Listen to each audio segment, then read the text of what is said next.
ग्रह के पुजारी के रूप में तो सब जानते हैं, लेकिन उनके जीवन के आध्यात्मिक पहलू कम अहम नहीं है। गांधी के जीवन का एक सिरा भारत की सनातन परंपरा और अध्यात्म से भी उतना ही जुड़ा हुआ था जितना कि आजादी के आंदोलन से। बल्कि अहिंसक क्रांति की प्रेरणा के लिए गांधी हमेशा अध्यात्म को अपना पावर हाउस मानते थे। प्लीज हमारे चैनल को लाइक और सब्सक्राइब जरूर कर ले।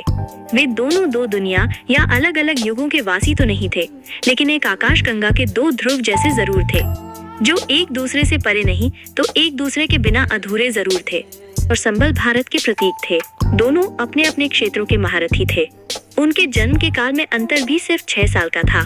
एक आजादी के आंदोलन का सेनानी तो दूसरा धर्म और दर्शन की दुनिया का जगमगाता तार। हम बात कर रहे हैं स्वामी विवेकानंद और महात्मा गांधी की। स्वामी विवेकानंद का जन्म साल 1863 तो महात्मा गांधी का जन्म 1869 में हुआ था। दोनों समय के साथ दो अलग अलग पथ पर बढ़ चले। एक ने भारत के ज्ञान से पश्चिमी दुनिया को परिचित कराया तो दूसरे ने पश्चिमी दुनिया में ज्ञान हासिल कर भारत में लोकतंत्र की विचारधारा को जन जन तक पहुंचा दिया।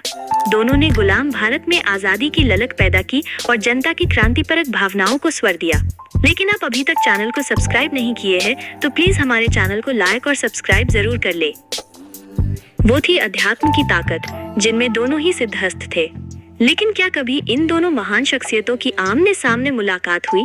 महात्मा गांधी उस दौर का जिक्र अपनी आत्मकथा माई एक्सपेरिमेंट विद ट्रूथ में करते हैं। तब महात्मा गांधी दक्षिण अफ्रीका में सत्याग्रह करके भारत आए थे। तब देश में गांधी को कम ही लोग जानते थे। अपने राजनीतिक गुरु गोपाल कृष्ण गोखले के साथ वे कांग्रेस से जुड़े और 1901 में कोलकाता कांग्रेस अधिवेशन के लिए पहुंचे थे। वे 1901 में जब कोलकाता पहुंचे तो उनकी तीव्र इच्छा थी कि स्वामी विवेकानंद जैसे ज्ञानवान शख्सियत के साथ जरूर मिले। महात्मा गांधी के राजनीतिक गुरु गोपाल कृष्ण गोखले कहते थे, विवेकानंद एक ऐसे सन्यासी हैं जो भारत की आत्मा को जगाने वाले हैं। गांधी उस समय दक्षिण अफ्रीका में रहते थे और भारत आए उन्हें ज्यादा दिन नहीं था। क्या चीजें जोड़ती थी? स्वामी विवेकानंद और महात्मा गांधी दोनों की ताकत आध्यात्मिक थी, खुद पर प्रयोगों की थी और विचार मानव सेवा की भावना से अतप्रोत थे। व्यावहारिक वेदांत और सेवा धर्म की भावना दोनों को एक जगह लाकर जोड़ती थी। स्वामी विवेकानंद वैदिक ज्ञान के प्रबल समर्थक थे। उन्होंने दरिद्र नारायण की सेवा यानी गरीबों में ईश्वर के दर्शन का सिद्धांत दिया।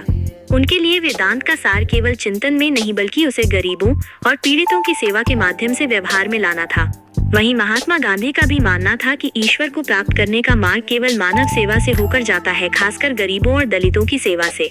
उन्होंने अपने राजनीतिक और सामाजिक कार्यों को आध्यात्मिक साधना का हिस्सा माना। मैंने काली पूजा बलि ब्रह्म समाज के बारे में काफी कुछ पढ़ रखा था। चूँकि मैं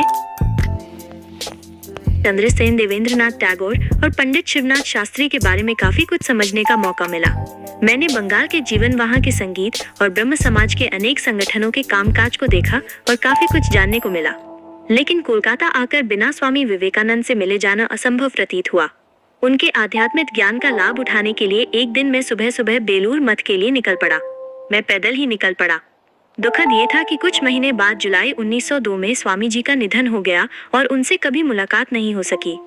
गांधी जी के मन में हमेशा इस मुलाकात की अपूर्ण इच्छा की टीस रही, लेकिन बाद के कई अवसरों पर महात्मा गांधी ने विवेकानंद के ज्ञान और विचारों का जिक्र किया।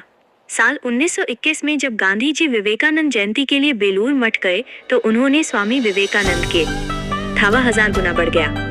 भारतीय स्वावलंबन के इन दो प्रतीकों की मुलाकात भले ही आमने सामने न हो पाई हो, लेकिन दोनों ने भारत के जनमानस को वैचारिक आत्मनिर्भर बनाने के लिए पूरा जीवन खपा दिया। इन दोनों ने देश की आध्यात्मिक ताकत से पश्चिम की दुनिया को परिचित कराया। साथ ही भारतीय जनमानस को भी खुद की सभ्यता संस्कृति पर गर्व करने का पाठ पढ़ाया। जिस युग में ये दोनों महारथी हुए वो युग भारतीय इतिहास में एक प्रतीकात्मक मोड़ है, एक महापरिवर्तन का युग जो स्वतंत्र भारत की नींव रखने में सहायक साबित हुई। ये जानकारी आपको कैसी लगी? अगर अच्छी लगी है तो प्लीज हमारे चैनल को लाइक और सब्सक्राइब और शेयर जरूर कर ले। जय श्री राम जरूर लिखे।